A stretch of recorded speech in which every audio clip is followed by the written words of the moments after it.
1992, na Igreja Metodista Wesleyana de Mantiqueira, eu aceitei Jesus como Senhor e Salvador. É uma segunda-feira e Mary voltou para Jesus. Nós, apesar de vivermos juntos, ainda não éramos casados. Nos casamos também em 92, porque me foi exposto a o reconhecimento do batismo, e mediante isso eu me casei e me batizei. Algum tempo depois, talvez no máximo 6 meses, eu fui convidado a ir para Santa Cruz da Serra, na época Rua 19, hoje a igreja é na Rua 20, para caminhar ali, pois tinha uma prima que caminhava lá, e logo depois nós mudamos para o outro lado, para o Bossa Nova, na Rua São Paulo primeiro, e depois fomos para Rio de Janeiro. Tem uma turma aqui que caminhou com a gente lá.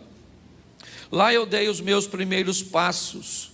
Eu aprendi uma coisa que meu filho me alertou, Felipe, e que eu não tinha notado: a maneira que eu fui treinado, e estava buscando treinar a igreja no mesmo modelo. A maneira que eu fui treinado era uma maneira, ou foi uma maneira autônoma. Eu fui treinado com o pastor Marcos Melquisedeque, que dava muita autonomia, oferecia àqueles que caminhavam com ele a possibilidade de terem a maturidade para estabelecer o seu próprio convívio com Deus, apesar de fazer parte da igreja, de um organismo vivo. Inevitavelmente ele dava a mim, não somente a mim, foi lá que eu cresci e aprendi, recebi inúmeras oportunidades, certo, que ele me deu de autonomia.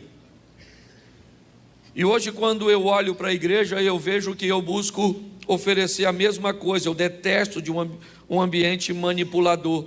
Eu detesto pessoas que tentam cercear os nossos pensamentos, a nossa capacidade de raciocínio.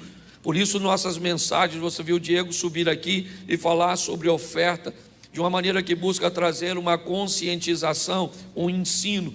Quantas vezes uma pessoa precisa te ensinar a ler? A quantidade suficiente até que você aprenda. Depois que você aprende, não há mais necessidade de ensinar você a fazer aquilo. Seria muito legal se no ambiente gospel ou evangélico funcionasse também da mesma forma. O ensino fosse o suficiente até que a pessoa aprendesse. Ao contrário de uma escola comum, não há nenhum impedimento maligno para que você execute, para que você faça.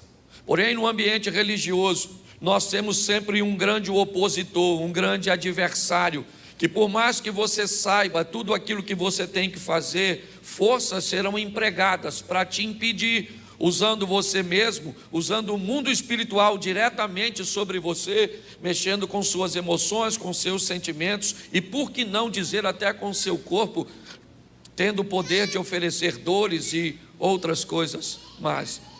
Mas também pode usar aquelas pessoas que estão perifericamente aí ao seu lado, filhos, cônjuges, vizinhos, amigos de trabalho. Inevitavelmente, quando o assunto é igreja, não basta falar uma vez.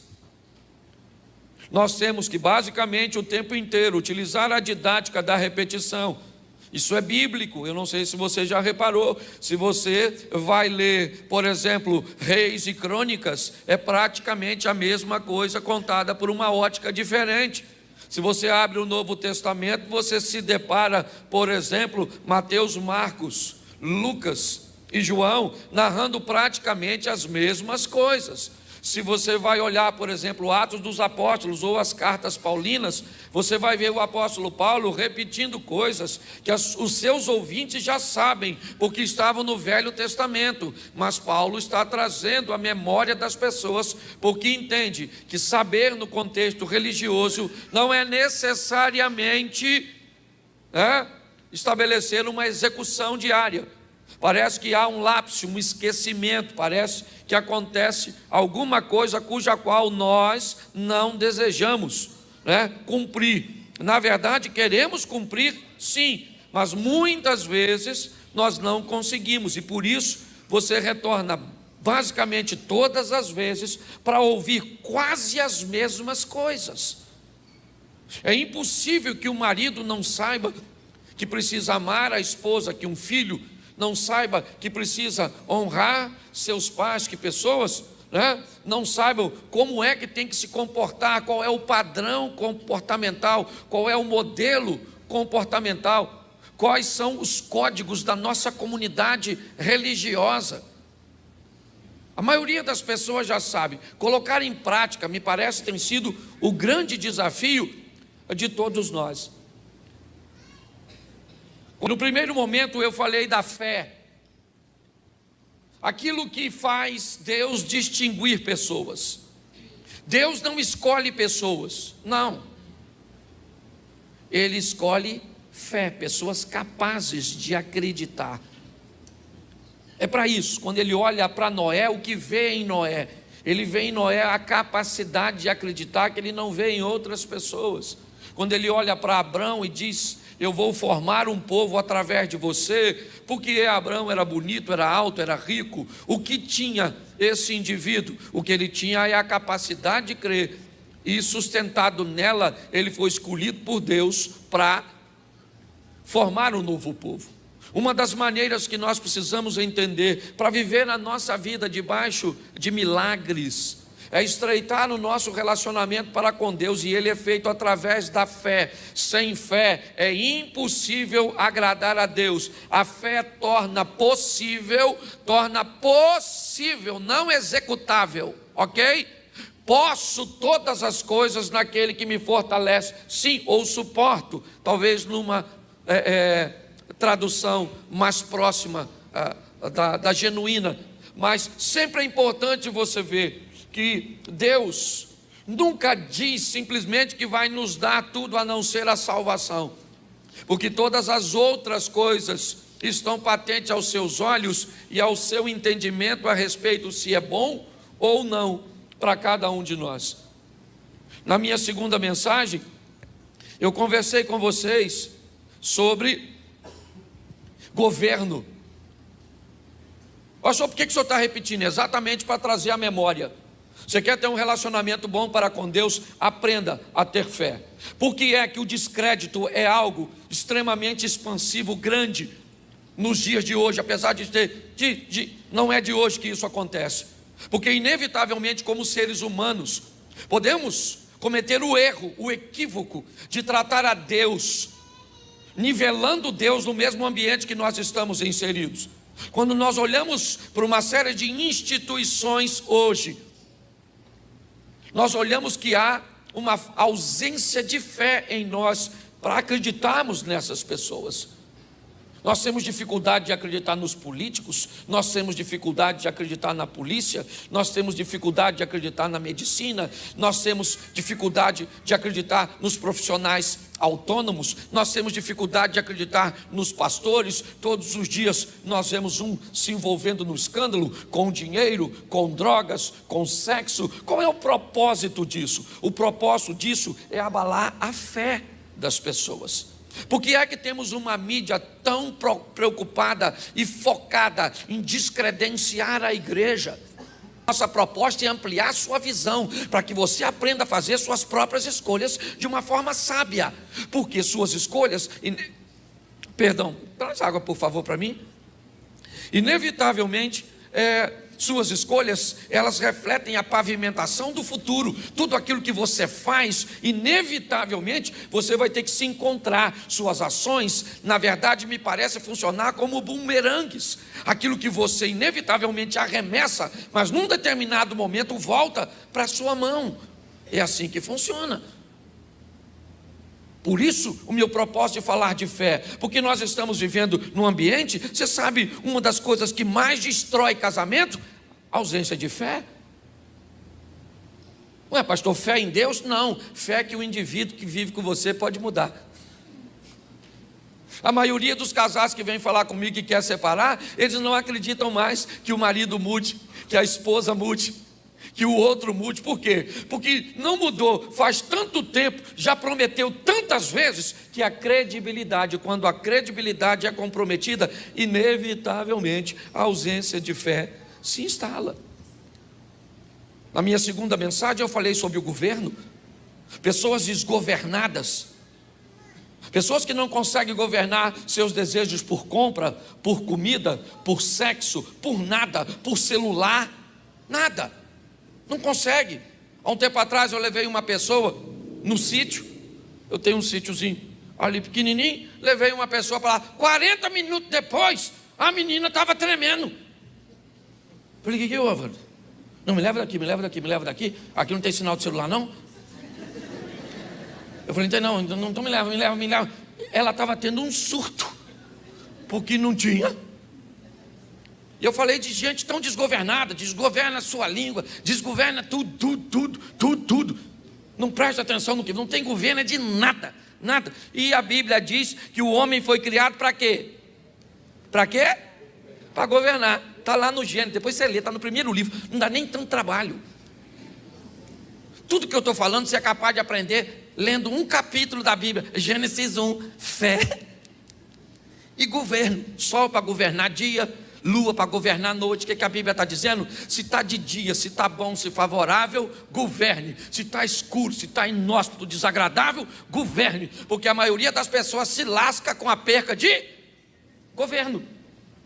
Perde o governo da língua, fala o que não deve, faz o que não deve. E aí depois, o Senhor me perdoe, diz, eu perdoo, ruim vai ser sua mulher. Ontem, por exemplo, eu fui num evento, tinha quase 8.000 mulheres. Pensa num troço desse. Nem sei se eu posso chamar aquilo de evento. Obrigado, irmão. 8.000 mulheres, no final eu fui orar por algumas. Uma se aproximou de mim e me disse, pastor, me ajuda, eu matei meu marido. E eu fui absolvida, porque a justiça entendeu que eu matei meu marido em legítima defesa.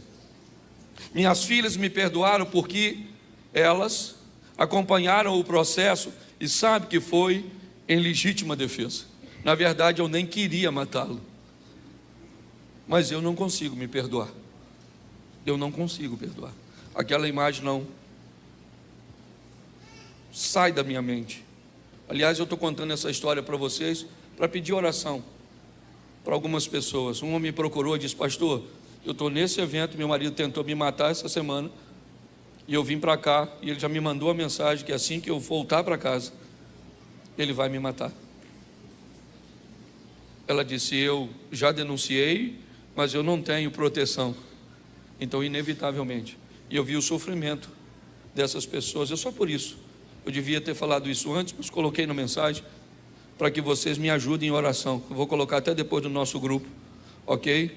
De oração da igreja, para que, mas preste atenção, inevitavelmente há um propósito, roubar o nosso governo, roubar o governo das nossas emoções, fazer com que percamos o controle de tudo. Foi por isso que Davi caiu, foi por isso que Abraão entregou-se ou permitiu-se se deitar com o egípcio Agar. Por quê? Porque ele perde o controle. Citei Herodes, o governador da Judéia, dando o governo, certo? Da Judéia na mão de Salomé, uma menina dançarina. Isso é praticamente uma loucura. Me pede até a metade do meu reino, Salomé, que eu te dou. Naquele momento é como se Herodes saísse do trono de governo e botasse uma menina para governar. São ingredientes, se não forem respeitados, fé e governo, sua vida pode virar uma desgraça. Ainda que você, depois que morrer, vai morar no céu. Mas morar no céu não é a garantia de ter uma vida terrena boa. E hoje eu quero falar do terceiro ingrediente, eu quero falar de pessoas. Vai ser rapidinho, certo? Nós vamos falar dos desafios dos relacionamentos. É isso que eu quero falar com você. Porque inevitavelmente não dá para viver nesse mundo sem se relacionar com gente. E 3 coisas eu separei para você. Esse culto é bem mais curtinho, certo? Mas eu preciso, primeiro, dar 2 textos bíblicos que enfatizem, porque é assim que funciona. Deixa eu te avisar uma coisa. Se você entende um pouco de Bíblia, nunca se sustenta uma tese bíblica pautada em apenas um texto. Nunca.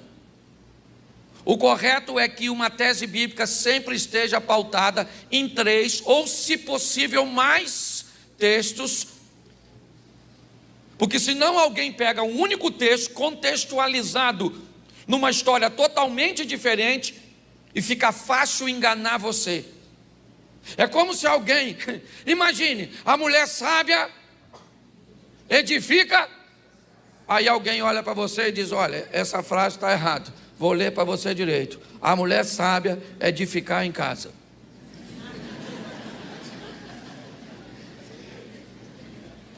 Mas está escrito aí, está aqui, edificar em casa. Se você não sabe ler, ficou em casa. Não, a gente precisa abrir a mente do povo. E uma das coisas difíceis é lidar com gente. Fala assim, gente. Diga, a pessoa mais difícil que eu já tive que lidar, diga. Sou eu. É ou não é verdade? É. Então 2 textos só para você entender. Eu poderia te dar mais, mas eu não tenho tempo. Gênesis 2:18, bota aí rapidinho. Não vou passar do horário não, já o povo está saindo para chegar outro. Gênesis 2:18. Quem falou foi Deus. E disse o Senhor Deus. O que Deus disse? Não é bom que o homem esteja? E vou fazer uma mulher, para que ele tenha com ela filhos, para que eles montem uma sociedade juntos. É isso. Irmãos, primos, tudo isso vai surgir dessa primeira família, porque para Deus não é bom que o homem esteja. Aí algumas pessoas querem viver no isolamento. Você tem um direito, só que não é bom. Porque se Deus diz que não é bom, não é bom. Agora cá convenhamos, tem as coisas boas de se relacionar. Bom, tem coisa boa em ter marido? Tem ou não? Mas tem coisa ruim em ter marido? Tem. Tem coisa boa em ter esposa, marido? Mas tem coisa ruim? Tem coisa boa em ter filho? Mas tem coisa ruim também? Isso aí. Tem coisa boa em ter sogra?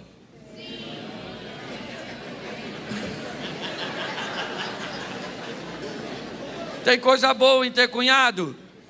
Tem coisa boa em ter patrão? Tem coisa boa em ter vizinho? Tem, sempre tem. Mas também tem coisas ruins. Falar de sogra é sempre um negócio extraordinário. Mete na cobra, o veneno parece que já espirra. Certo? Alguém me perguntou esse dia: você não gosta de sogra? Eu falei: eu gosto tanto de sogra que se minha mulher deixasse eu tinha mais de uma. Certo? É brincadeira. Certo? Mas Deus disse que não. Aí, ela já está acostumada comigo, são 30 anos. 30 anos. Certo? Vamos lá. Disse Deus: não é bom que o homem esteja. Eclesiastes, põe aí por favor 4:8. Outro texto. Eu poderia usar bastante, mas Eclesiastes capítulo 4, verso 8. Há um que é só e não tem segundo, ou não tem alguém. Sim, ele não tem filho e nem irmã. E contudo, de todo o seu trabalho não há fim, nem os seus olhos se fartam de riquezas. E ele não diz: para quem trabalho eu, privando a minha alma do bem? Isso também é vaidade e enfadonha ocupação. Continua. Melhor é serem 2 do que 1, porque tem melhor paga no seu trabalho, eles rendem mais. Porque se um cair, o outro levanta seu companheiro. Mas ai do que estiver só, pois caindo não haverá outro que o levante.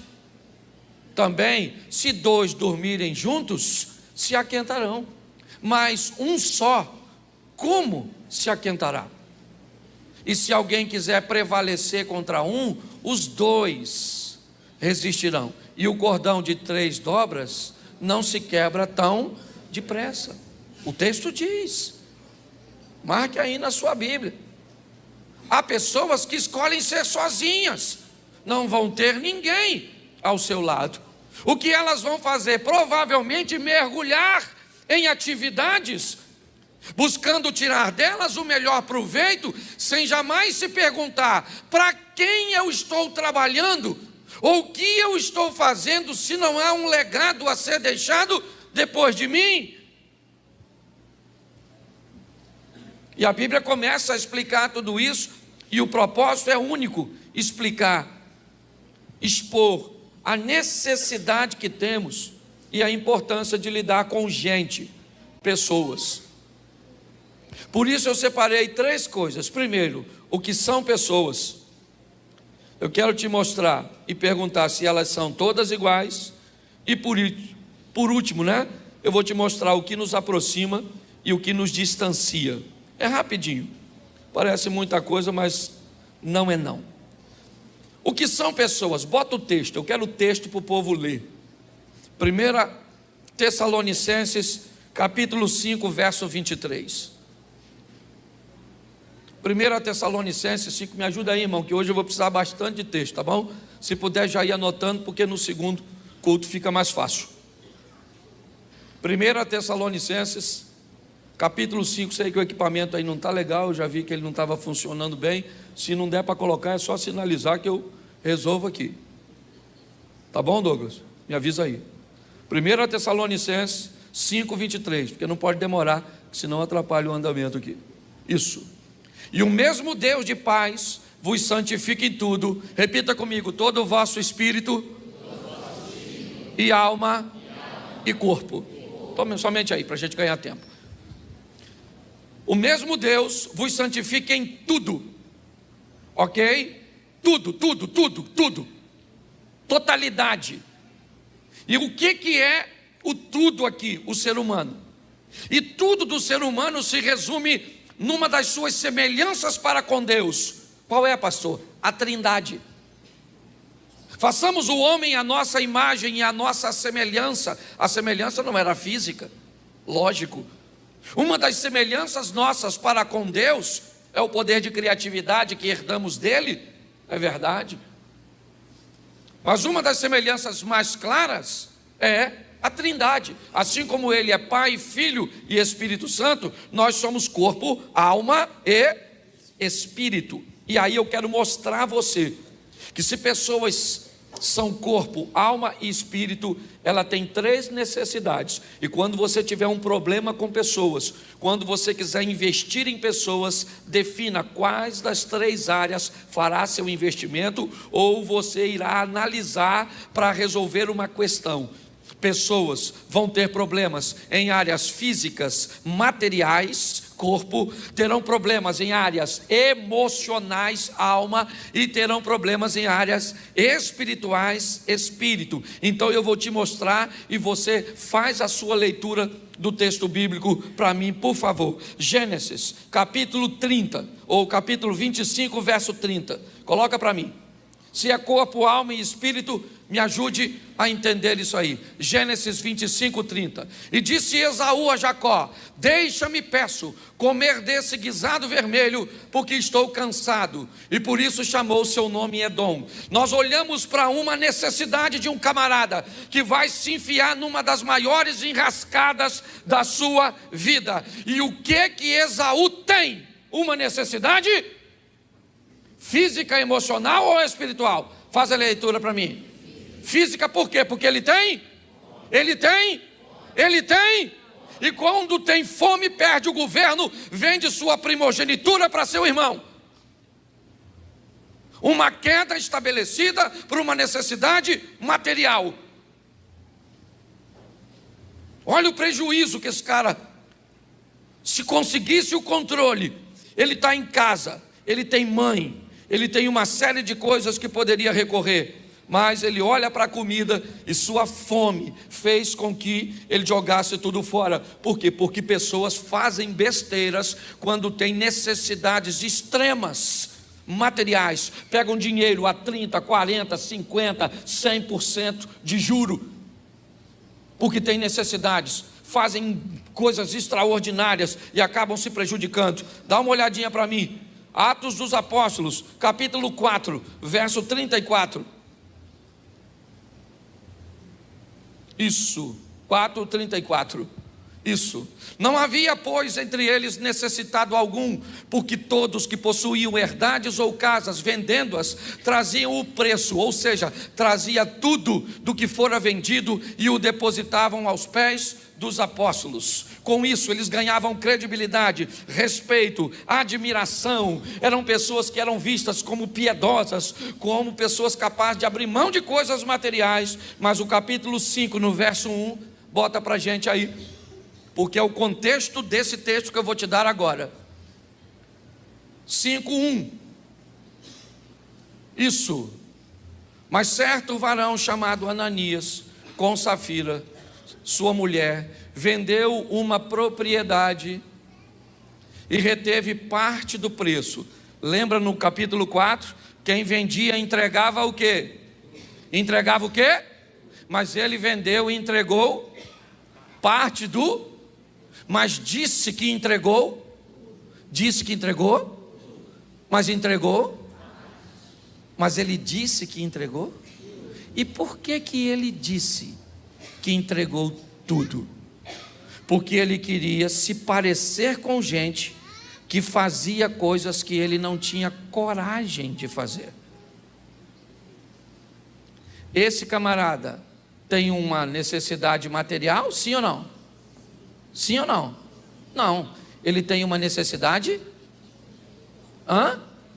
emocional. O que ele quer é se parecer. O que ele quer é que as suas emoções sejam satisfeitas com admiração. Ele quer ser ovacionado, ele quer ser respeitado, ele quer ser visto da maneira que os outros é visto. Sabe o que acontece com ele e a mulher dele por uma necessidade emocional?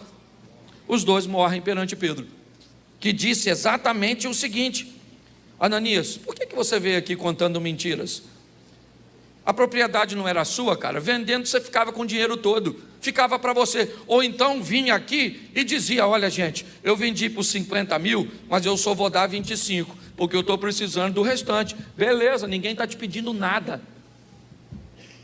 Muitas pessoas, e tem gente caindo, certo? Vivendo coisas muito ruins por suas necessidades emocionais. Pessoas que precisam de aceitação, pessoas que não toleram o potencial de outras pessoas, pessoas que... Mas é um negócio horroroso essa parte, essa necessidade das nossas emoções, que fazem parte de nós. Nós não temos como abrir mão disso. O que temos que fazer é voltar na mensagem anterior, que falávamos de quê mesmo, gente?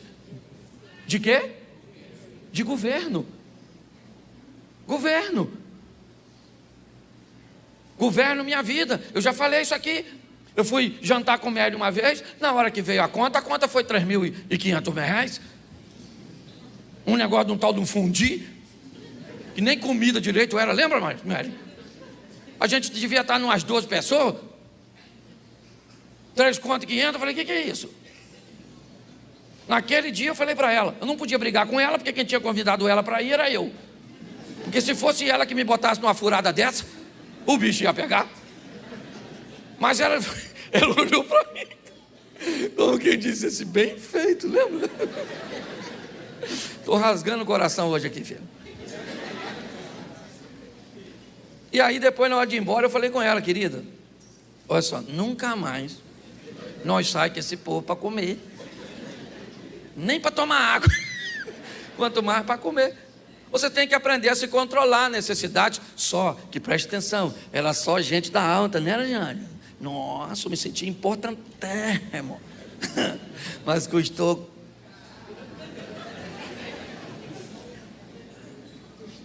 Marcos capítulo 7, verso 26.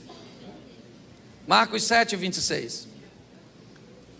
E uma mulher grega, sirofenícia de nação, rogava-lhe que expulsaste sua filha, ela tem uma necessidade, sim ou não? Ela é material? Ela é emocional? Ela é? Dá para você entender? Gente tem necessidade material, emocional. Quando sua mulher der um chilique, ou seu marido, porque o homem também dá chilique, sim ou não? E hoje dá até mais do que mulher. Pergunta, não pergunta audível não, pergunta aqui, quem está aí? Essa necessidade vem do corpo, da alma ou do espírito? Porque tem gente querendo resolver coisa espiritual com dinheiro. Não resolve. Coisa material com oração. Ah, meu filho, você precisa de uma calça para você sair, vem cá, menino, eu vou orar por você. Senhor, faz esse menino ficar satisfeito com esse short. É loucura. E tem gente que acha que doido sou eu. Oh, meu Deus. Então fala assim: eu sou um corpo com alma e com espírito. Louvado seja Deus. Posso ouvir um amém? Amém. Todas as pessoas são iguais, sim ou não? Sim e não. Sim, por exemplo, todas as pessoas a nível de regra têm 2 braços, uma cabeça só, 2 olhos, isso, tem cauda, chifre. Não, para de bobeira, estou falando sério. Engraçadinho. Para de bobeira. Agora sim, né? Quando eu não brinco com vocês, vocês brincam comigo, né? Tá certo? Tem pena? Não. Então, no que diz respeito à parte física, vamos tratar assim de uma forma... Todos nós temos corpo, alma e espírito. Então, todos nós somos filhos de Deus. Então, que beleza. Somos iguais. Porém, são muito diferentes. Você tem 3 filhos, é um de um jeito, o outro do outro e o outro do outro. Tem um filho seu que fala com 6 meses. 6 meses de nascido, o menino já está falando. Normalmente é feio. Anda rápido. Criança feia tem que fazer tudo rapidinho. Criança bonita leva 2 anos para andar, porque todo mundo só pega no colo. Né? Né, Zia? É. O Zia andou mais ou menos com 10 meses. É. E falou antes de andar. Mas você consegue entender? Ele é meu irmão aqui, por isso que eu posso brincar, viu? A gente é parceirão. Ok? Então presta atenção, nós somos muito diferentes. E aí está a beleza, eu já expliquei aqui. E a vida faz isso, gente. Eu tenho falado o tempo inteiro e já falei, eu repito para o povo gravar. O que a vida faz? Pega um proativo e coloca do lado de um lerdo. Trabalha junto, a mulher proativa, o marido. E o que a vida está falando para os dois? Aprenda um com o outro. Um administra dinheiro, o outro sabe trabalhar, mas não administra nada. Então vai um administrador e um trabalhador. Aí o trabalhador implica com o administrador e o administrador implica com o trabalhador. É para trabalhar junto. O proativo do lado do lerdo é maravilhoso. O proativo fala: vambora, rapaz, vambora, bora. E o lerdo fala: calma. O mundo vai acabar hoje não, é ou não é? A voz do lerdo: ai, vou te matar, rapaz. Você está rindo, mas é sério. O que o lerdo está transmitindo para o proativo? Calma, cara. Não precisa correr assim não. Vida passa muito rápido, vamos aproveitar. Desacelera. Sua pressão vai aumentar, isso vai te dar uma gastrite, uma úlcera. Você vai infartar. Mas o que o proativo está falando para o lerdo? Lesma. Acelera um pouquinho, que ninguém aguenta. Também não precisa ir arrastando. Isso aqui é maravilhoso, porque pessoas são diferentes. Tem gente que, se você não explicar, desenhar, não aprende.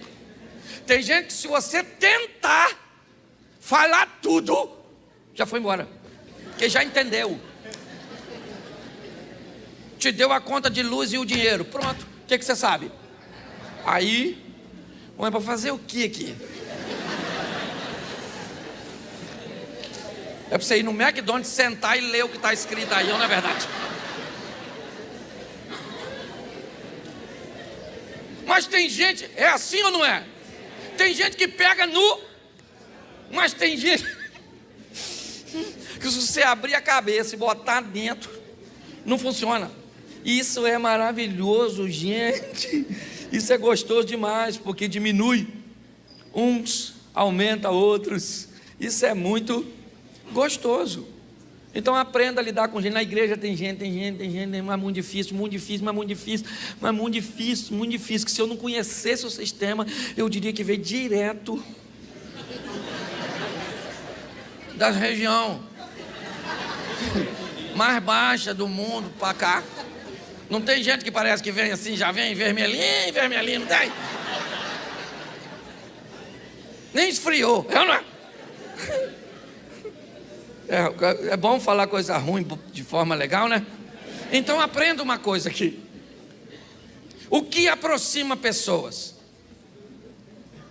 O que é que aproxima a gente? Bom, algumas coisas eu separei aqui, é lógico que eu não estou extinguindo o assunto, minha proposta não é essa. Mas uma coisa que nos aproxima muito, afinidades. Gostar basicamente das mesmas coisas. Não necessariamente, então, por exemplo, quem aqui gosta de futebol, levanta a mão. Isso. Quantos aqui torcem, por exemplo, para o Flamengo? Levanta a mão. Quantos são vascaínos? Levante a mão. Quantos são botafoguenses? Levante a mão. Isso aí. Quantos são tricolor? Levanta a mão. Olha que beleza. Cada um torce para um time, sim ou não? Ou um grupo torce para um time, mas uma coisa nos une: gostarmos de futebol, que é da primeira, que é da segunda divisão. Mas beleza, deixa quieto. É só uma brincadeira. Quem não entende de futebol ficou assim, né, Cruzeirense? Tem gente de segunda divisão aqui até no outro canto. Deixa quieto, não implica comigo não, Elisé. Então afinidade, aquilo que nos outra coisa que nos aproxima, necessidade. Às vezes tu não tem afinidade, mas tem necessidade de estar perto da pessoa. Trabalha no mesmo lugar. Você nem gosta, porque a pessoa é ruim. Pastor, mas não tem que amar todo mundo. Amar tem, gostar não. Porque gostar tem a ver com gosto. E quanto menos você gosta da pessoa, melhor você tem que tratar ela.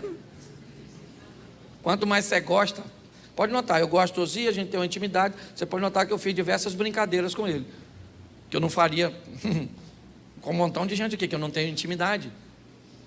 É importante nós entendermos isso. Quanto mais distância ou distanciamento nós temos, mais desconforto, mais cortês, mais agradável, mais cristão nós precisamos ser. Posso ouvir um amém? Estou pedindo ninguém para tratar mal os outros aqui não, hein? Não é isso não, mas só estou falando para você que tem que entender o desafio, gente, que é para se deixar um pouquinho mais longe. Mas às vezes a gente, ou nós temos que ficar perto o que nos aproxima são necessidades. Nós temos necessidade de tolerar um chefe. Às vezes você nem queria. Na emoção, por exemplo, seu chefe briga contigo, o que você fala? Alguém fala assim, seu chefe estava lá falando mal de tu. Você fala, o quê? Espera aí que eu vou lá. Aí no caminho você vai, aí você começa a conversar com você mesmo. Escola das crianças, prestação do carro, conta de luz. Aí quando você chega lá, você diz, e aí, chefe, beleza? Como é que está o senhor? Vim aqui só para saber aqui, está falando alguma coisa aí, beleza? Aliás, queria avisar vocês que ele sempre tem razão, não é verdade? Necessidades. Às vezes a necessidade nos aproxima. Terceiro, vamos lá. Sentimento nos aproxima. Ah, meu Deus. Você começa a gostar da pessoa. Aí a pessoa não vale nada. Ruim mesmo, ruim. Já casou 6 vezes e você se apaixona. Eu queria perguntar a você uma coisa. Eu nem sei se eu vou perguntar mais não, Senhor. Você viajaria para São Paulo Com um cara que já foi para lá e bateu 5 vezes de carro. Ó, rapaz, todas as vezes que eu fui para São Paulo, eu bati. Sério, sério. Vão amanhã, você quer ir? Não, rapaz. Não tem nada para fazer, não. Ó, já falar para você, eu já casei 5 vezes, quer? Quero não, dona. Ah, mas eu sou gostosona. Dane-se. Dane-se. Eu não consigo entender. Aí o pessoal fala, nossa, pastor, o senhor é doido, brincalhão. Gente, um camarada desse que bateu 5 vezes que foi para São Paulo, ele pode o quê? Ele pode jogar um futebol comigo. Tem coisa que ele pode fazer. Dirigir. Aí a pessoa vem e fala comigo. Minha filha, pastor, estou numa luta com o meu casamento. Nossa, sério, acho que não. Casada há quantos anos? 3. Primeiro casamento, não. Ah, não? Não. O seu, esse é o 3º. E o dele é o 4. Por isso não é casamento, isso aí é UFC. A pergunta certa não é se vai dar certo ou não, é só quando vai dar errado, que a gente já sabe que a via de regra é isso que vai acontecer. Mas sentimento nos aproxima, às vezes é um sentimento de amizade que você nutre pela pessoa. E eu aprendi que o amigo, quando o cara é seu amigo, ele não tem defeito, mas se não é, normalmente você é até capaz de colocar. Amor, você é capaz de se apaixonar, se aproximar de uma pessoa, porque amor, sentimentos nos aproximam, necessidade nos aproximam, afinidade nos aproximam. E outra coisa que nos aproxima muito, parentesco. Irmão, não... veio junto, mesma embalagem fez. Então você vai ter que conviver com tudo isso. Agora, o que nos distancia? E eu termino aqui. Primeira coisa que mais distancia pessoas, repita comigo, mal entendido. A maioria das coisas que distanciam pessoas é mal entendido. Um falou um troço que o outro não entendeu direito. Um falou algo para um que falou para outro que chegou em tu. E quando chegou em tu, pode ter deformado no caminho. Certo? A maior distância entre as pessoas sempre será o mal entendido. Isso afasta pessoas. Aqui na igreja mesmo tem gente extraordinária. Eu lido com um montão de gente que não consegue lidar entre si, por maus entendidos.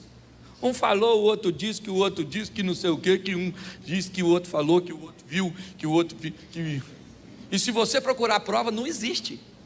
É só um que diz que teve uma sombra que passou, que escutou um negócio que foi mais ou menos assim, e que não sei o quê, mas você viu? Não, eu não vi, quem viu foi o fulano, mas eu acho que ele até já morreu, porque eu não lembro nem o nome de quem viu. E eu fico nesse fogo cruzado, tendo que apagar incêndio que eu não sei nem onde começou.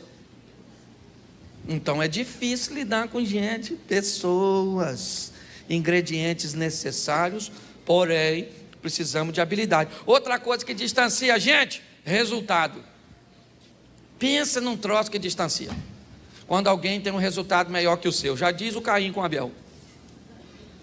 Ah, tá vendo? Que não gosta daquele não. Ó, já anda naquele carro novo, aí acha que é melhor que os outros. Olha lá, emagreceu, agora está se achando. Ó, e o peso que ela perdeu, eu achei. Olha como é que é metidinha, olha com o nariz empinadinho, ó. Mas está de cabeça baixa, mas com o nariz em pé. Pronto. Porque resultado, gente, pensa num troço desafiador quando alguém aparece num ambiente que você gostaria de aparecer, faz alguma coisa que você gostaria de fazer, você vai ter que lidar com isso, em qualquer lugar. Estou te apresentando para a igreja, mas isso distancia pessoas, em qualquer lugar, mal entendido, em qualquer lugar separa pessoas, no ambiente corporativo, no ambiente religioso, no ambiente familiar, seja onde for. Resultados. Outra coisa, temperamento.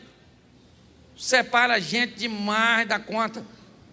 Porque umas pessoas reagem de um jeito, outras reagem de um outro. Às vezes você pode dizer a mesma palavra. Por exemplo, você é casado com alguém. Vou te falar uma coisa. No mundo animal, a hiena tem um dos sucos gástricos mais poderosos do reino animal. Talvez dos mamíferos não tenha igual. No seu estômago ela é capaz de digerir com seu suco gástrico cascos, chifres, couros. Por exemplo, a de búfalos, que até para entrar um tiro, às vezes é difícil, dependendo do calibre da arma. Mas ela digere. Pastor, por que o senhor está dizendo isso? Porque me parece que pessoas têm seus sucos gástricos emocionais. Gente, algumas pessoas têm capacidade de digerir fatos, acontecimentos, de ter preferências. Uma vez eu estava em casa com Mary, e aí precisou do meu carro, da minha picape, para resolver alguma coisa. E quando eu cheguei, ela tinha emprestado o carro, a picape, a minha picape, para resolver alguma coisa. E eu cheguei, como eu precisava da picape, eu olhei para ela e estava nervoso, e disse para ela: você gostaria que eu emprestasse seu carro? Ela disse: não, mas eu ligo, você não. E ela não falou mentira. O que me deixou naquele momento, talvez um pouco desconfortável, foi porque eu precisava do carro, mas eu não ligo.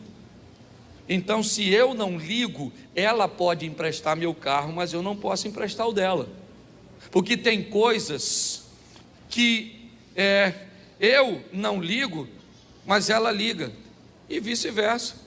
E nós vamos aprendendo a conviver, porque pessoas são de fé, e isso muitas vezes nos separa. E por último, intolerância, preconceito. Nos separa demais esse troço. É um troço terrível.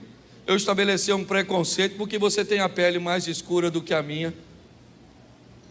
Eu vou estabelecer um preconceito porque você é uma mulher e eu sou um homem. Eu vou estabelecer um preconceito porque você é um homossexual e eu sou um hétero. Você é rico e eu sou pobre. Há uma miséria na mente das pessoas chamada preconceito. Essa é a grande realidade. E pasme vocês, elas estão muito mais posicionadas na extremidade de lá do que na extremidade de cá. A verdade é essa. Eu não tenho problema com preconceito. Eu só preciso que entendam os meus conceitos. É só isso. Eu tenho conceito e não pré. Nós temos uma visão e caminhamos nela. Eu negocio com você meu carro, quer comprar? Eu te vendo. Eu negocio com você minha casa, quer comprar? Eu te vendo. Eu negocio com você meu relógio, quer comprar? Eu te vendo. Agora eu não posso negociar, por exemplo, princípios que não são meus, são de Deus. Como é que eu vou negociar? Se Deus diz que não pode, não pode. Mas o senhor não pode abrir, eu não posso abrir, porque não é meu, é dele. Eu não posso negociar. Ah, pastor, mas você não acha o mundo moderno, um casal de namorado que já namora firme pode fazer sexo? Não pode, querido. Nossa, mas é um absurdo. Então vá para uma igreja que aceite. Eu não sou contra quem aceita, mas aqui nós temos princípios. É só isso.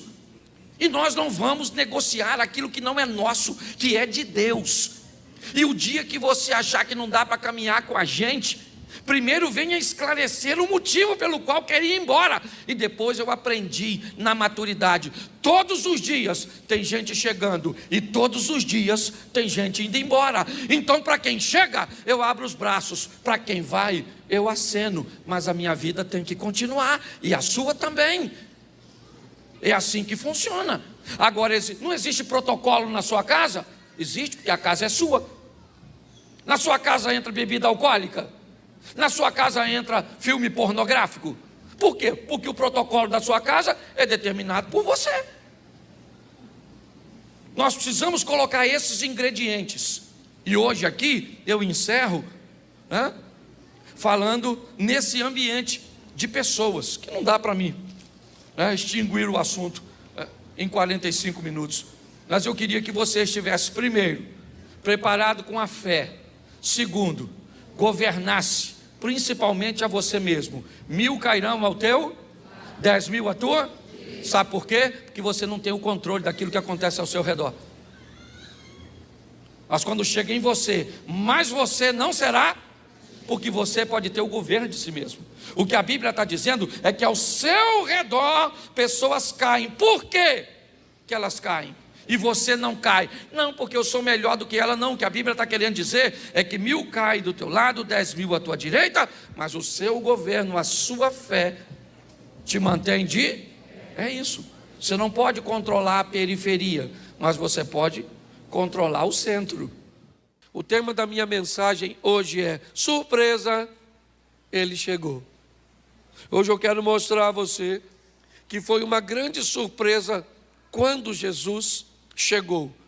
Quando ele chegou neste mundo com sua presença, sua maneira de conduzir as coisas era uma maneira que no mínimo dava a ele, o título de diferente. As pessoas não conseguiam entender muito bem a maneira cuja qual ele se posicionava. Então, quando nós olhamos para Jesus, por que ele era tão estranho?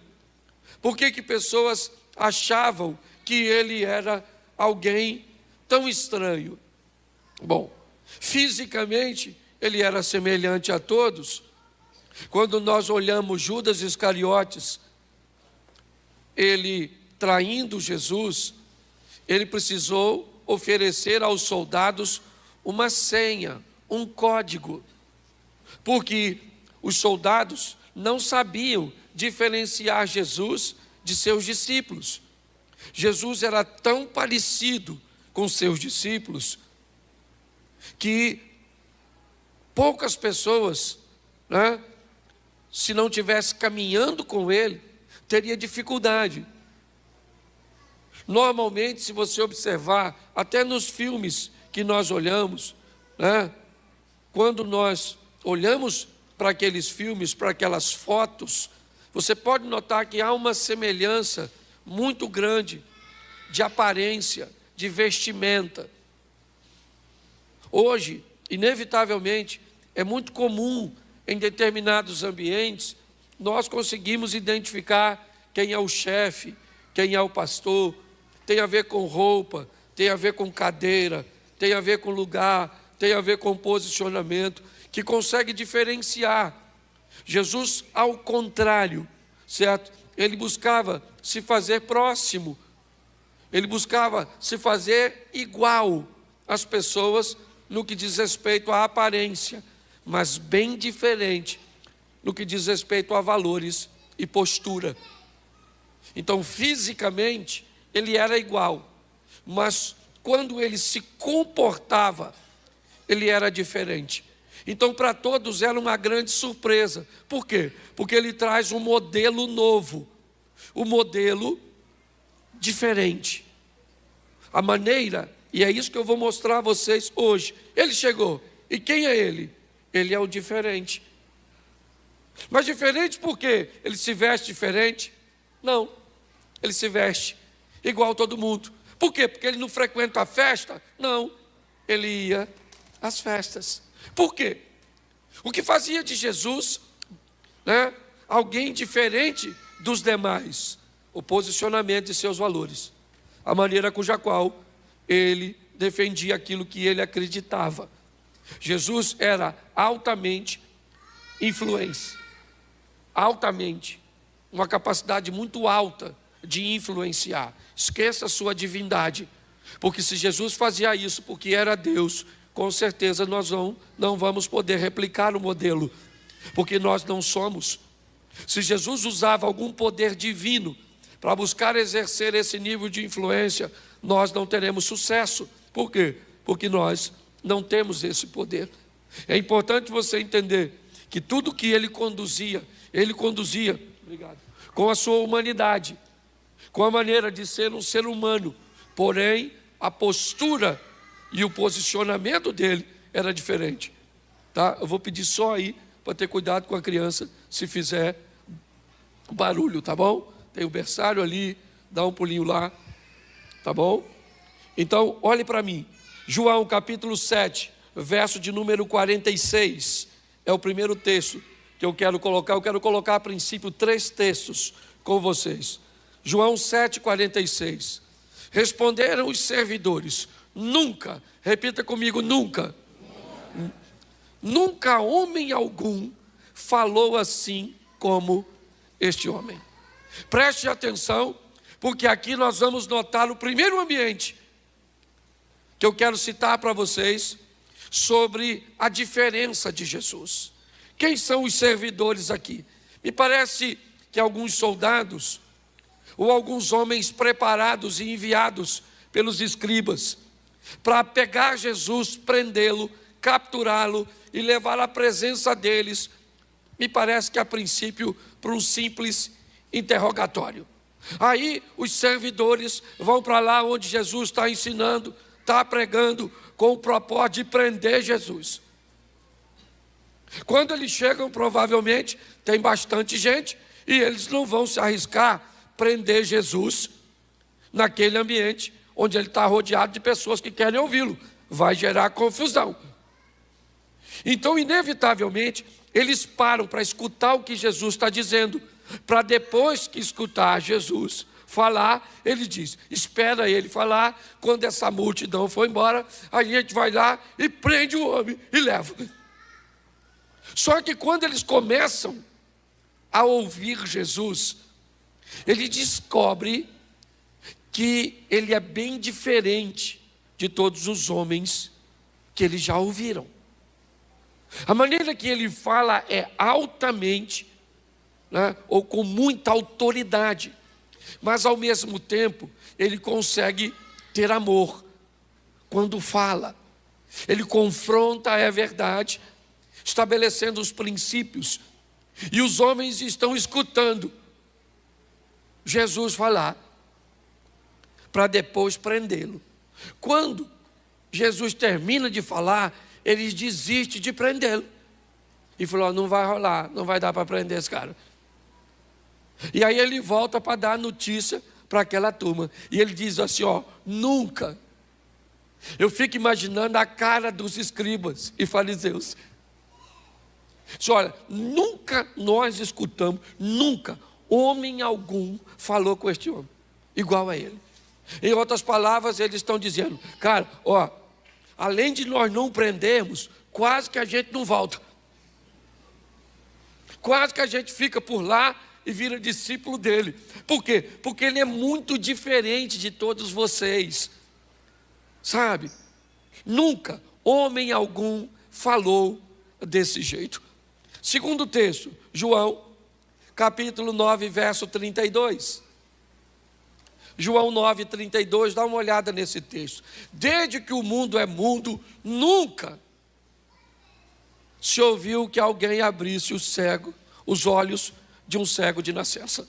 Preste atenção que novamente o texto diz que nunca, não havia ninguém. Jesus chega para romper com o modelo.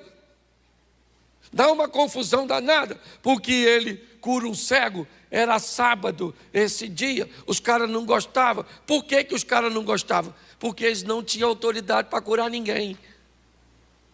Então, quando eles viram Jesus fazendo algo, eles criaram um problema. Eles estão questionando a cura do cara.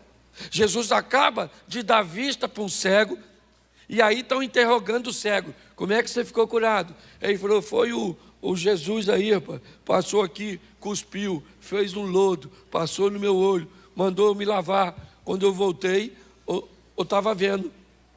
E alguém falou: não pode, ele é do diabo. Ele falou: rapaz, não quero saber se ele é do diabo, eu quero saber só uma coisa: eu era cego, agora estou vendo, maluco. Não, chama o pai dele, que isso é, entendeu? Uma fraude. Aí chamaram o pai e a mãe do cego. Primeira vez que o cego está vendo os pais. Lá vem os pais. Eu imaginei ele perguntando: são eles? Que é a primeira vez que vejo, sou de nascença. E aí os pais viram o ex-cego. E aí os escribas começam a interrogar os pais. esse aqui é filho do senhor? Ele falou, é, meu menino. Ele era cego? Quando saiu de casa hoje era. Mas como é que ele está vendo? Ele falou, aí, eu não sei. Pergunta a ele aí. Aí volta para o cego, ou para o ex-cego e diz, como é que você está vendo? Ele falou, vou falar com você, o camarada cuspiu, fez um logo, já falei 3 vezes. Ele falou, não pode, esse cara tem demônio. Ele falou, vou falar uma coisa para você, desde que o mundo é mundo, nunca se viu ninguém. Mas hoje é sábado, dane-se que hoje é sábado. Ainda bem que ele é diferente, quebra protocolo para fazer o bem. Ele não quebra princípio, mas quebra protocolo. Então presta atenção, Jesus era extremamente diferente. Por isso que ele chamou você para servir a ele. Por quê? Porque você também, tem hora que você é cego. Tem hora que nós somos uma mula. Certo? Ah, mas ele não sabia disso. Sabia, mas ele é diferente. Qualquer um que chegasse para chamar discípulos, iria onde? Numa sinagoga. Ele vai caçar os pescadorzinhos, cobradorzinhos de imposto. Só uma turma. Certo? Se você der uma olhada nos discípulos de Jesus, nem diácono seria aqui na igreja. Se depender da nossa seleção aqui, ninguém pensa. Judas ia sentar onde? E o Tomé, que precisava ver para crer. E o André, que levava tudo na brincadeira. Tem um garotinho aí que tem 5 pães e 2 peixinhos. O que é isso para tanta gente? E o Pedro, que puxava uma faquinha para atacar os outros. E o Tiago, que era chamado filho do trovão. Pensa, isso é quase uma quadrilha. Certo? Provavelmente eles não teriam requisitos para cumprir o nosso protocolo. Mas Jesus não trata como nós tratamos. E é por isso que Ele nos ama e nos chamou. Porque sabe do potencial que nós temos. E muito desse potencial sequer ainda se revelou. Então nunca foi o que disse esse cara. Nunca se ouviu. O que ele está fazendo é algo que nunca foi feito. Coloca o último texto aqui. João 3:2. João 3:2. É uma narrativa de Nicodemos. Este foi ter de noite com Jesus e disse-lhe, Rabi, bem sabemos que és mestre vindo de Deus, porque ninguém pode fazer esses sinais que tu fazes, se Deus não for com ele. Presta atenção, nunca se ouviu que alguém falava assim. Nunca um cego de nascença viu. Nunca, certo? Ninguém pode fazer isso que o Senhor faz, se Deus não for com ele. Note que todos os textos diz que Jesus é diferente. E o que ele falou para mim e para você, seja diferente também. Ah, pastor, eu sou. Lá no meu trabalho, não me misturo. Ah, pastor, eu sou diferente. Eu não vejo televisão, eu não vejo nada, sabe? Estou esperando Jesus voltar. Não é disso, não.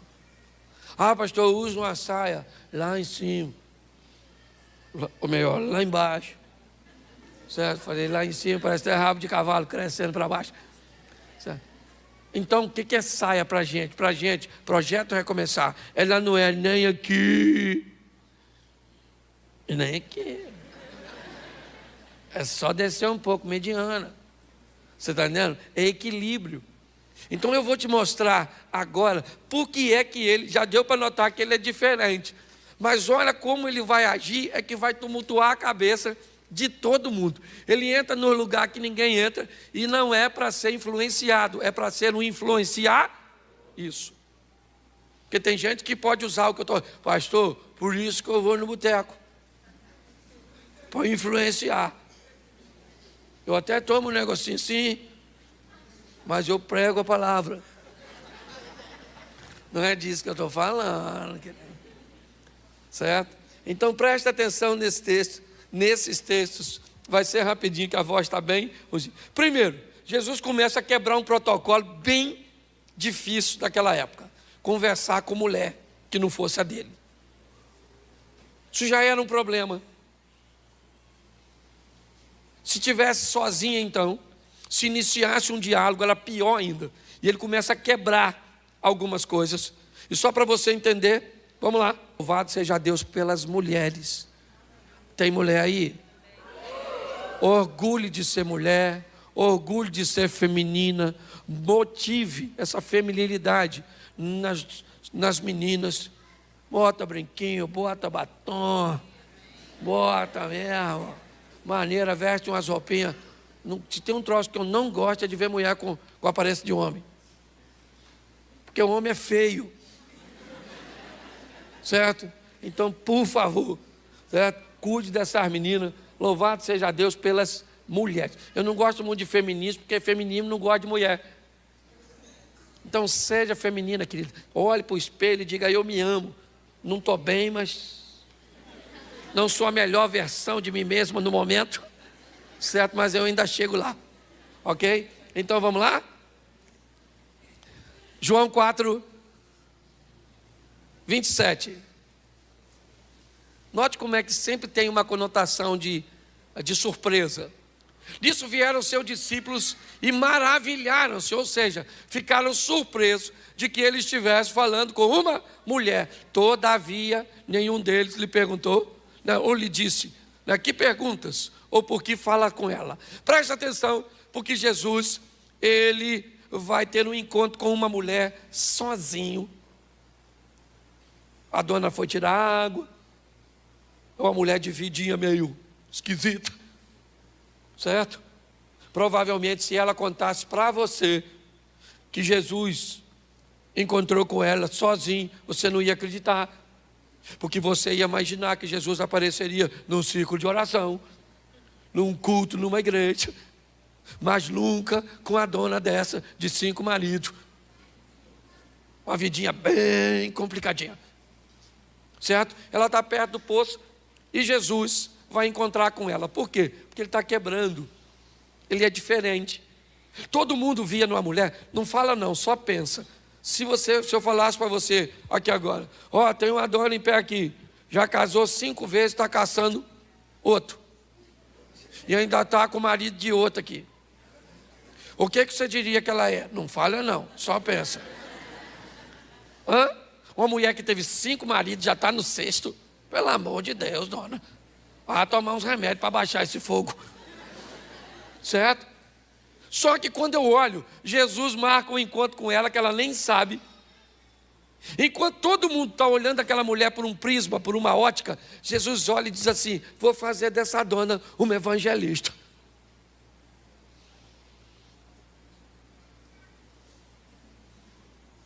Essa? Jesus sabe quem ela é, não. Essa dona vai virar evangelista. Sabe o que mais me encanta nesse texto de João 4? É que Jesus manda 11, ou melhor, 12 de seus discípulos ir a Samaria comprar comida.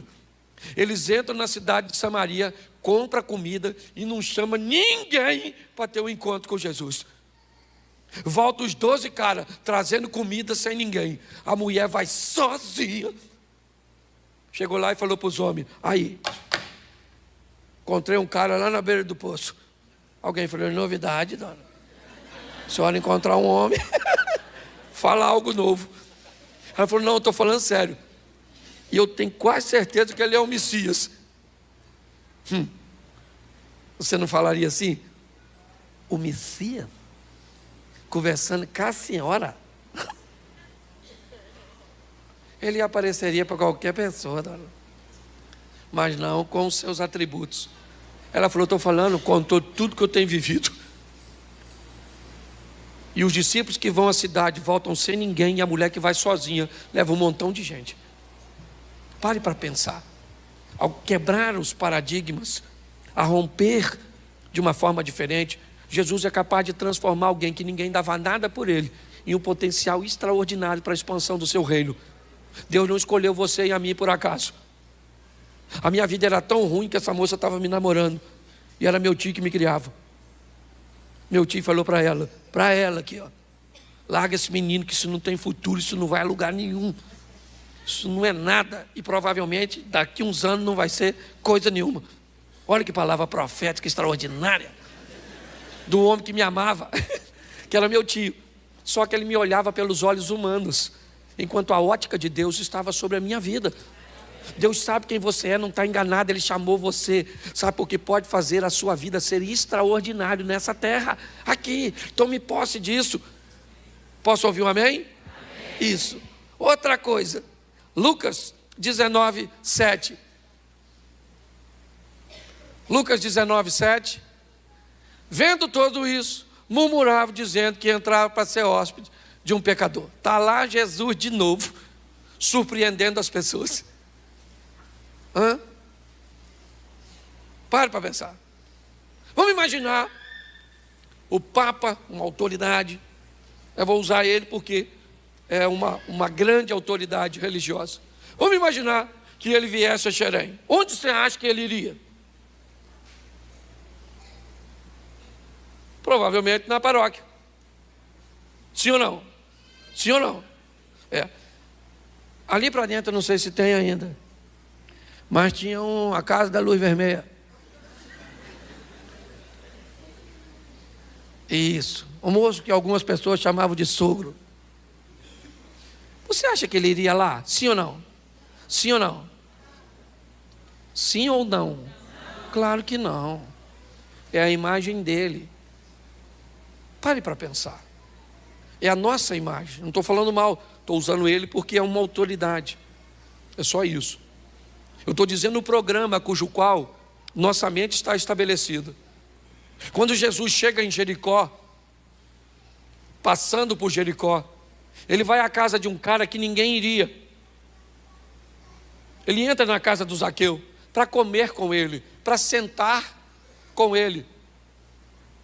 Mas as pessoas não gostam disso. Por quê? Porque ele comia com pecadores. Ele conversava com mulheres. Ele conseguia enxergar nas pessoas coisas que as outras pessoas não conseguiam. Então ele estava sempre agindo de forma diferente. Quando Jesus termina o encontro com a mulher samaritana no poço, ela está diferente e ele está o mesmo.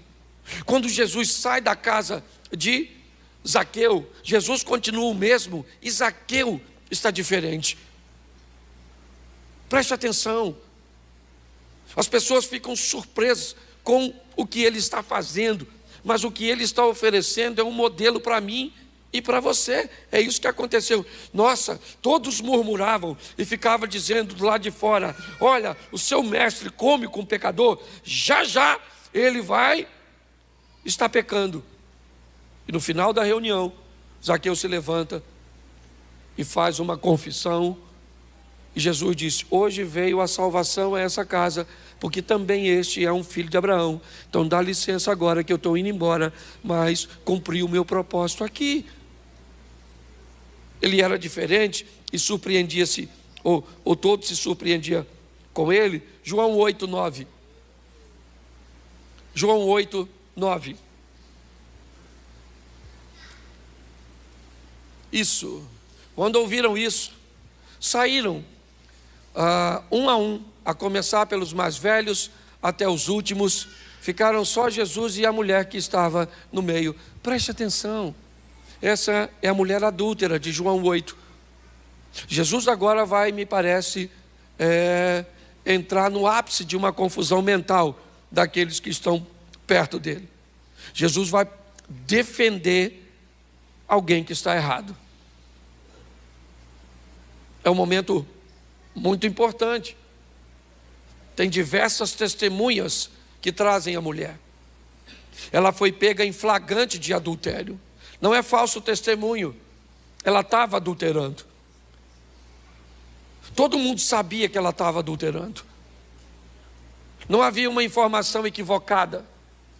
Mas agora Jesus vai quebrar. Ele vai defender alguém, mesmo sabendo que esse alguém está errado. Esse é um campo bem minado para Jesus. Tão minado que uma decisão dele equivocada pode fazer com que ele seja apedrejado também, contrariando uma lei de Moisés. Quando eles observam que o que Jesus está fazendo, eles ficam confusos.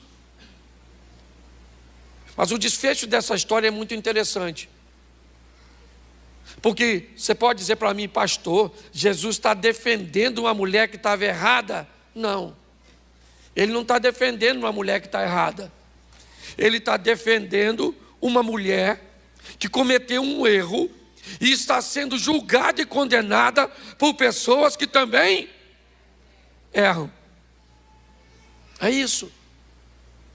O que ele teve foi a coragem de dizer para todo mundo o seguinte: vocês não têm moral para julgar essa mulher e dar uma pedrada nela. O único aqui nesse ambiente que poderia apedrejá-la sou eu, e eu não vou apedrejá-la. Acabou. Vocês podem ir para casa guardar a pedrinha de vocês, porque vocês não vão matar ninguém. O que ele está fazendo, gente? Ele está surpreendendo as pessoas, dizendo para mim e para você: eu sei quem você é, eu vou terminar expondo isso para você. Mas ele te defende mesmo sabendo que você mente. Ele te defende mesmo sabendo que você rouba. Ele te defende mesmo sabendo que você tem vícios. Ele te defende ou nos defende mesmo sabendo que nós estamos errados. Não porque vai se tornar conivente aos nossos erros, não, mas porque tem autoridade para perdoar pecados e nos dar uma novidade de vida. É isso. Vamos lá? Marcos 10, 14. Já estou terminando. Marcos 10, 14. Coloca para mim. Jesus, porém, vendo isso, indignou-se e disse-lhes: deixai vir a mim os pequeninos, e não os impeçais, porque dos tais é o reino de Deus. O que ele é? Ele é um mestre, ele é um rabi, ele é um homem altamente ocupado. Ele não vai perder tempo com crianças, com um grupo que não vai prestar atenção nele. Pare para pensar. Esse era o modelo do rabino. Ele não aceitava nem mulheres sentadas aos pés deles, quanto mais criança, barulhenta, não prestando atenção.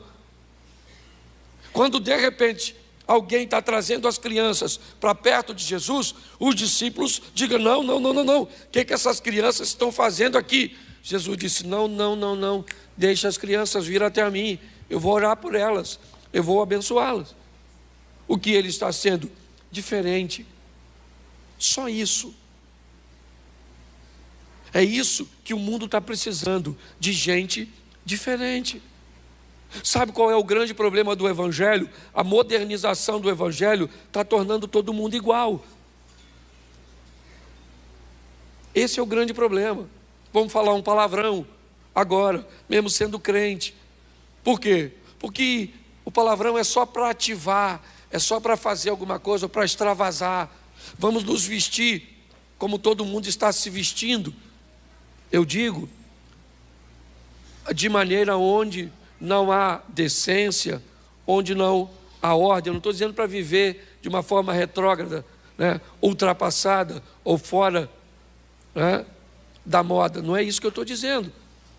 Mas hoje está difícil demais, dependendo do ambiente que você vá. Você vê pessoas dizendo que são crentes. Eu até entendo, porque para mim, crente é a primeira fase do processo. Preste atenção, o diabo é crente, sim ou não? Mas ele não é cristão. Certo? Crente é aquele que conhece, entende, respeita e crê. Cristão é aquele que copia Cristo, que segue, que obedece a Cristo. Ser crente é apenas uma primeira fase do processo. Essa é a grande verdade.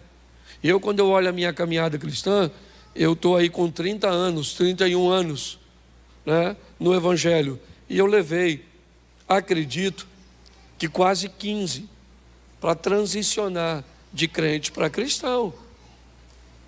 Eu conheço muita gente que ainda não transicionou. É o que o Eduardo estava falando aqui na palavra da oferta. As pessoas fazem as coisas, mas não sabem cuja motivação estão fazendo. Quando nós olhamos para esse posicionamento, o que nós estamos vendo é que Jesus está sendo diferente, de uma forma muito sutil, é verdade, mas é diferente. Por quê? porque defende pessoas que estão sendo acusadas por gente que também erram, porque recebe gente que ninguém receberia, porque conversa com pessoas que ninguém conversaria, porque come com pecadores e se mantém íntegro. É isso. É esse tipo de cristãos que nós estamos precisando. Preste atenção nesse texto. Marcos 10, verso 24. Marcos 10, 24. Isso. E os discípulos se admiraram dessas suas palavras, mas Jesus, tornando a falar, disse: filhos, quão difícil é para os que confiam nas riquezas entrar no reino de Deus. Os discípulos agora ficam apavorados. Jesus acaba de dizer para um milionário, um cara cheio da grana, um garoto, um rapaz. Jesus disse: olha, vai, pega tudo que tu tens, dá aos pobres, dá para os pobres tudo que tu tem. Depois você vai ter um tesouro no céu, e aí você vem e me segue.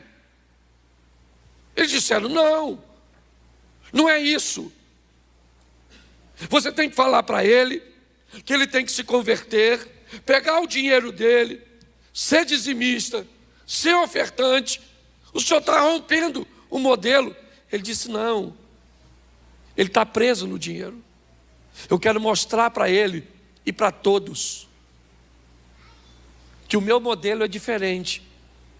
Então ele pega tudo que tem, e se ele acha que eu estou mandando ele me seguir, porque eu estou de olho nos bens materiais, manda ele pegar todos os bens e dá para pobre.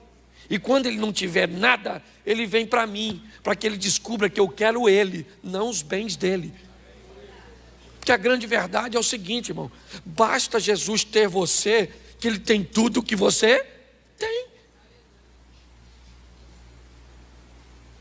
E essa é a grande verdade. Ele quebra isso, porque ele é o líder. Ele precisa de dinheiro para seu ministério? Sim, ele precisa. Ele precisa de uma estrutura para fazer. Mas, quando ele diz isso, ele quebra, sabe, um modelo, dizendo: pega, e preste atenção que ele não está mandando o cara vender nada. Eu acabei de falar para você, esse texto do jovem rico, certo? Ele também está lá em Lucas 18. No 19, Jesus entra na casa do Zaqueu, que é rico. No capítulo 18, ele fala de um jovem rico, certo? E diz que é muito difícil um rico entrar no reino dos céus. Mas no 19, ele entra na casa de um rico e diz: hoje veio salvação a esta, porque o problema não é o dinheiro, é o coração. O coração do garoto está no dinheiro, o coração do homem, porque a diferença para ter dinheiro é só uma: é maturidade e meninice. Crianças pensam que o dinheiro é tudo. Homens maduros já sabem que não é. O dinheiro, querido, é um excelente escravo, mas é um péssimo senhor. E é assim que funciona. Jesus está quebrando quando ele diz para o camarada: lembra de Geazi? Quando Naamã quer dar uma oferta e Eliseu não recebe, Geazi fala: rapaz, você é doido, esse novo convertido, cheio da grana, vamos depenar ele. Hoje a gente vive debaixo, infelizmente, de uma mentalidade assim: se o camarada tem dinheiro, é rico, ele é poderoso, ele tem. Jesus disse: olha, vende tudo que tu tem, dá para os pobres, você vai ter um tesouro no céu. Depois, quando você estiver duro, aí pode vir que eu quero você e não seu dinheiro. Ele não entendeu a mensagem, virou as costas e foi embora. Mas não era uma mensagem que seria dito por um fariseu. Não era.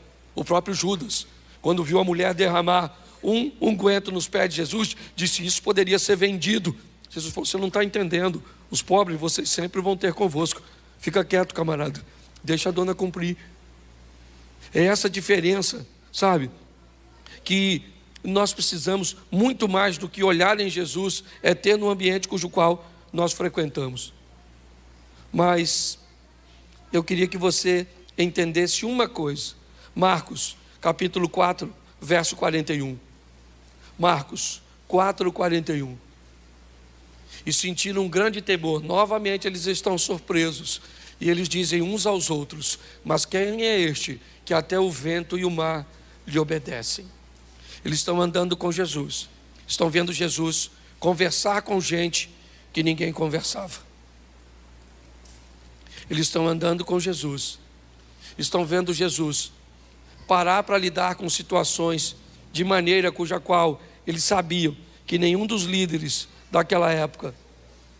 Ele entra em casa que ninguém entra, ele conversa com ninguém, com pessoas que ninguém conversaria. Ele defende pessoas que estão erradas. Ele conversa e recebe crianças. Ele diz para os ricos: não preciso do seu dinheiro. E agora, ele diz para vento e o mar: fica quieto, acalma-te. Os discípulos estão entendendo que ele é muito diferente de tudo que eles já viram até o presente momento. Mas é com a mulher samaritana, é com Natanael, que Jesus mostra uma grande lição. João capítulo 4, verso 19. João 4, 19. E disse-lhe a mulher: Senhor, eu vejo que o Senhor é profeta. Coloca para mim João 1, 47. João 1, 47.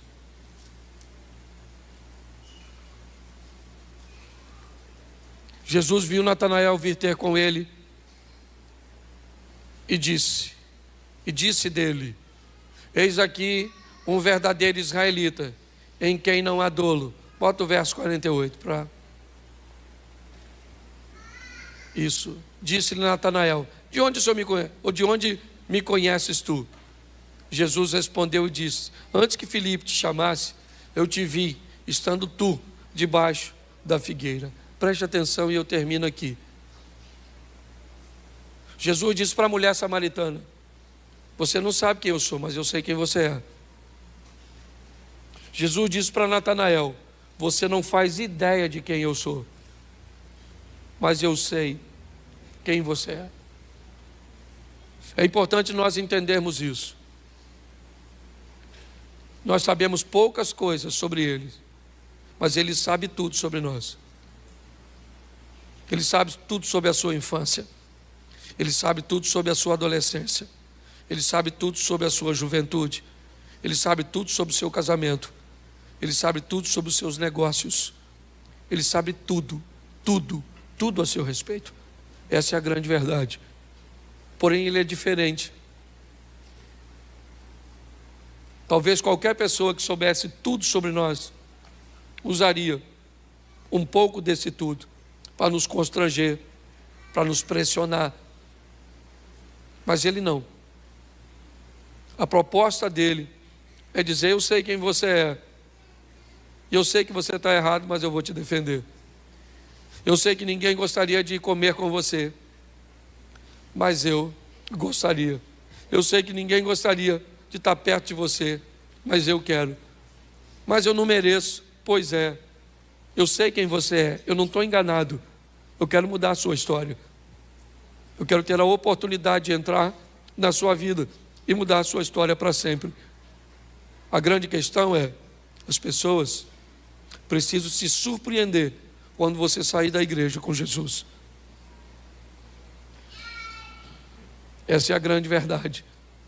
As pessoas precisam se surpreender com as suas ações, com seus posicionamentos, com a sua fala, com a sua conduta, com as suas postagens. Elas precisam surpreender, ou se surpreender, quando olhar para você. E a surpresa tem que ser de uma forma positiva, onde você mostre que você é diferente. É só isso. Jesus nunca disse: olha, gente, eu sou diferente dos demais, eu sou melhor do que os demais. Ele nunca disse isso. Mas todo mundo que olhava para ele disse: nunca vimos alguém como ele. Note como ele é diferente. Ninguém te condenou, querida. Se ninguém te condenou, eu também não te condeno. Vá e não peques mais. Preste atenção. Nós temos falado isso o tempo inteiro aqui. Você está à espera de um reino que já chegou. Você está à espera de uma estrutura espiritual que já está disponível para você. Já está disponível para você. Eu vejo pessoas nadando e gritando: eu estou com muita sede. E nadando na água doce. Era só parar um pouquinho e beber e saciar a sede. Quebrar esse modelo mental tem sido um grande desafio nosso. Porque tem pessoas esperando Cristo voltar para viver o reino. Mas Ele disse na sua oração: venha o teu reino. Venha o teu reino agora. É só isso. Seja diferente. Não dizendo que é diferente, mas fazendo com que as pessoas vejam. O fulano é diferente na hora de negociar. Nossa, você negocia desse jeito? Nossa, você age dessa forma? Ah, é. Eu me posiciono assim.